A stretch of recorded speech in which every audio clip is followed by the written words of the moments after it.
What's going on, everybody? Brickmaster Ghana here, and today we're going to be taking a look at these pushback vehicles or aircraft tugs. It's at your request that I'm doing this. As many of you know, I mostly do the airplanes and whatnot, but a lot of people have been asking about these pushback tugs, the bag carts, air starts, and GPUs and things of that nature. So that's what we're going to be taking a look at today, and I hope you guys enjoyed the video. The first tug that we're going to be looking at is a traditional pushback tug, which includes the tug and the tow bar. It's an independent vehicle that has a diesel or gasoline engine. And when I was building this one, this was the first one that I actually made. It's got some pretty basic features. It's got a hitch on the front and a hitch on the back. This example is actually electric, even though it looks like it's diesel because of the vents on the side, but it is electric. The tow bar is a rather interesting one. I'm not really sure what this clump is supposed to be, but I put it on there. The black cord right here is for communications. When it's connected up to the airplane, that plugs in, and the tug driver can talk to the crew, as well as if there's a box with a little radio connection, the wing walkers can also hear what's going on, but they can't talk to the crew. It's pretty basic setup. You know, you got your EV charging cover, your lights to warn people, steering wheel, speedo, hitch on the front and hitch on the back, vents on the side, lights on the back with reversing lights. That's basically it. You have your adjustable toe forks. These pieces, these gray pieces right here, actually can adjust in and out depending on the aircraft that you're working with. Right now they're set to go with the 321, but they can come in a little bit more. If I was pushing back something, if you were pushing back something smaller, like the Boeing or the Embraer. But yeah, that's it. It's got a little stand for when it's not connected up to the vehicle. Then it's got the communication setups. The second vehicle that we're going to be looking at is the catch and release tug. This one is electric as well, and it also features the charging port here on the back, or the charging cover, to let you know that it's electric. You've got your warning lights to double as turn signals, then your reverse lights and your brake lights. If we open up the canopy, you see it is bi-directional drive. So there's a speedo for if you're pushing the aircraft back, and there's also a speedo and steering wheel for if you're pulling the aircraft forward in tow mode. This one is one of my favorite ones. It's the first of its type that I've built that was non-traditional, fully catch and release, because I was having so many issues with the playability of the traditional pushback tug and tow bar that it just got so frustrated. And then I looked into what I could do. Everything that you see on the inside here is just an approximation of what would really happen. In real life, these gray pieces right here with the white prongs sticking out of them would move forward and catch the wheel and push it back against these bright light orange slope pieces right here. And the white pieces that you see are just for the position. We have some hazard stripes. We have the battery banks along the side, as well as some access for service right here. A license plate, and then of course your work lights to illuminate the area. In real life though, it's just a friction-based system, and I'm cheating a little bit. So what I would do is stretch this out just a tad. I don't even know if you can see it on video, and slip the nose gear in there because it's only 3 studs wide. And then when I let go, it would hold the aircraft, and I'll demonstrate that at the end of the video. But yeah, this is the fully electric catch and release tug. Now, these type of pushback vehicles are by far my favorite. And if you notice some similarities between this vehicle and the electric one over there, it's because they are technically the same type of vehicle.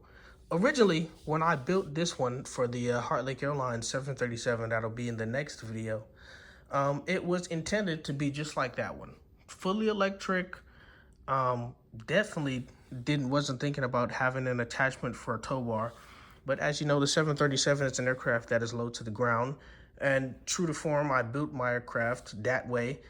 The nose gear doesn't actually fit into the catch and release area. So This tug is not compatible with the Boeing 737 that I built, and as a result of which, I've had to make modifications, close the canopy down, and turn it on its side. I've had to make modifications on the underside to reinforce it. So if you look right here, you can see it has the same lights and everything else, but now there's an adaptation for the tow bar hitch, which hooks into this tow bar, which is virtually identical to the other one over there, save for a few pieces and the color. And it gets the job done just as fine. Key differences between this tug and the electric one over there is that this one isn't electric. It runs on compressed natural gas, and it has an exhaust stack right here. The battery packs, which are over there, have been replaced, but look the same, have been replaced by an engine cover. The engine is in there. You have your exhaust and whatnot. I'll turn it around so you can see. The slopes that I added right here are really just to help differentiate it. The warning lights and everything are still the same. But also, since this tug is bi-mode, you have your work lights and your push lights. But on the back, the lights that would just be for reversing are also for pushing as well. You have your same service access right here. You've got the number right there.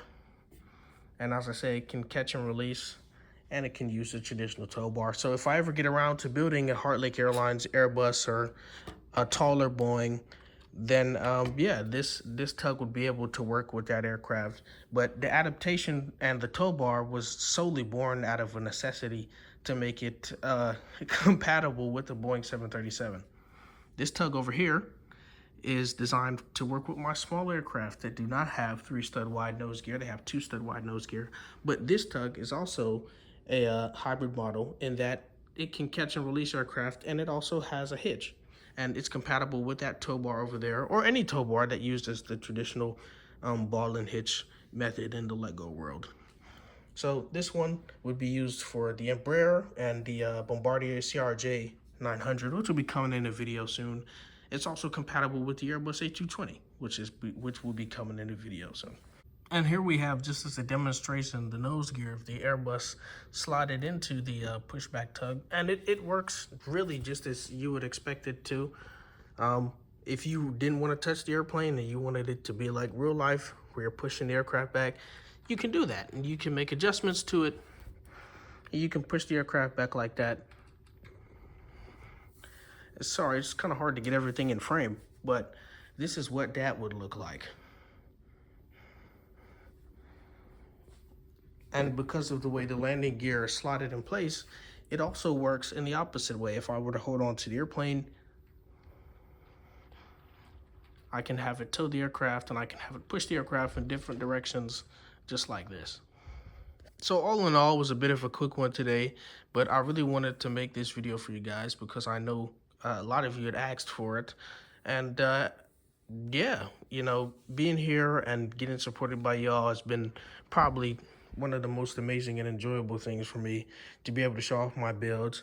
And speaking of which, I also attended Brickapolis the preceding weekend to the recording of this video, and I'm going to be including some footage from that as well. So thank you guys for watching, and enjoy the footage.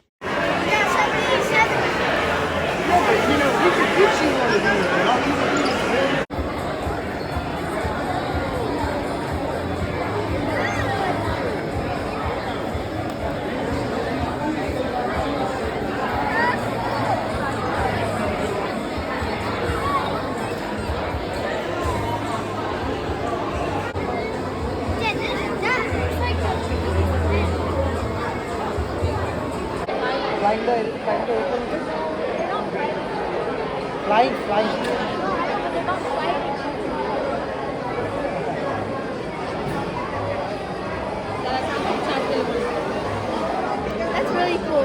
Thank you. हे बघ इथे आपण चढून जातो ना, चढून जातो inside, and then they have like the room, and then kitchen and all that, and then you also have the seats like that, and then another bed over there. This is the cover.